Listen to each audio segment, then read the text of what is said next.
ಎಲ್ಲರಿಗೂ ನಮಸ್ಕಾರಗಳು. SRP square Kannada ಚಾನಲ್ಗೆ ನಿಮಗೆಲ್ಲ ಸ್ವಾಗತ. ಈಗ ಒಂದು ಹಂಚು ಅಥವಾ ಕಡಾಯಿ ಅಥವಾ ಪಾನಲ್ಲಿ 1-2 ಸ್ಪೂನ್ ಎಣ್ಣೆಯನ್ನು ಹಾಕಿ ಎಣ್ಣೆ ಬಿಸಿಯಾದ ನಂತರ ಅದಕ್ಕೆ 1-2 ಮೊಟ್ಟೆಗಳನ್ನು ಒಡೆದು ಹಾಕ್ಕೊಳ್ತಾ ಇದ್ದೀನಿ. ಯಾವುದೇ ರೀತಿ ಇದನ್ನು ಮೊಟ್ಟೆಯನ್ನು ಕಲಸೋ ಅವಶ್ಯಕತೆ ಇಲ್ಲ. ಕಲಿಸ್ತೇನೆ ಹೀಗೇ ಹಂಚಿನ ಮೇಲೇ ನಾವು ಮೊಟ್ಟೆಯನ್ನು ಒಡೆದು ಹಾಕಬೇಕು.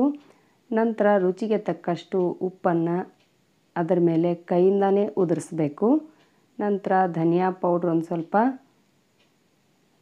ಒಂದು ಚಿಟಿಕೆ ಅರಿಶಿಣದ ಪೌಡ್ರು,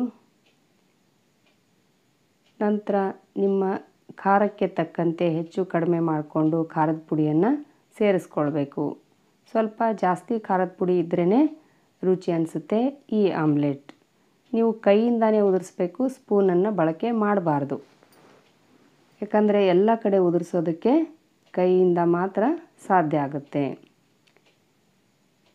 ಈಗ ಒಂದು ಬದಿಯಲ್ಲಿ 1 ನಿಮಿಷ ಆದರೆ ಸಾಕಾಗುತ್ತೆ. ಬೆಂದ ನಂತರ ನಿಧಾನವಾಗಿ ಇನ್ನೊಂದು ಬದಿಯಲ್ಲಿ ಬೇಯಿಸೋದಕ್ಕೆ ತಿರುಗಿಸಿ ಹಾಕ್ಕೊಳ್ಬೇಕು.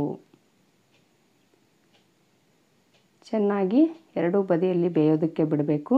ಬಹಳಷ್ಟು ಈಸಿಯಾಗಿ, ಯಾವುದೇ ರೀತಿ ಈರುಳ್ಳಿ ಹೆಚ್ಚೋದು ಬೇಡ, ತರಕಾರಿಗಳನ್ನು ಹೆಚ್ಚೋದು ಬೇಡ, ಆರಾಮವಾಗಿ ಮೊಟ್ಟೆಯನ್ನು ಒಡೆದು ಹಾಕ್ಕೊಂಡು ತಕ್ಷಣಕ್ಕೇ ನೀವು ಬರೀ ಅನ್ನ ಸಾರಿದ್ರೂ ನೀವು ಇದನ್ನು ಬಹಳ ಬೇಗನೆ ನೀವು ಇದನ್ನು ತಯಾರು ಮಾಡ್ಕೊಳ್ಬೋದು.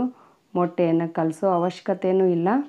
ನೋಡಿರಿ ಎಷ್ಟು ಈಸಿಯಾಗಿ ಬಹಳಷ್ಟು ಸ್ಪೈಸಿ ಆದಂತಹ ಮೊಟ್ಟೆ ಆಮ್ಲೆಟ್ ಇದು. ಆಮ್ಲೆಟ್ ಇಷ್ಟಪಡೋರು ಒಂದು ಸತಿ ನೀವು ಇದನ್ನು ಮಾಡ್ಕೊಂಡ್ರಿ ಅಂದರೆ ಖಂಡಿತವಾಗ್ಲೂ ಹಳೆ ಎಲ್ಲ ನೀವು ಆಮ್ಲೆಟ್ ಪದ್ಧತಿಗಳನ್ನು ಬಿಟ್ಬಿಡ್ತೀರಾ. ಖಂಡಿತವಾಗ್ಲೂ ಇದನ್ನೇ ನೀವು ಪದೇ ಪದೇ ಟ್ರೈ ಮಾಡ್ತೀರಾ. ನೋಡಿರಿ ಬಹಳಷ್ಟು ಸ್ಪೈಸಿ ಆದಂತಹ ಆಮ್ಲೆಟ್ ಇದು. ಒಂದು ಸತಿ ನೀವು ಖಂಡಿತವಾಗ್ಲೂ ಇದನ್ನು ಟ್ರೈ ಮಾಡಿರಿ. ವಿಡಿಯೋ ನೋಡಿದ ತಕ್ಷಣ ಲೈಕ್, ಶೇರ್, ಸಬ್ಸ್ಕ್ರೈಬ್ ಮಾಡಿರಿ. ಧನ್ಯವಾದಗಳು.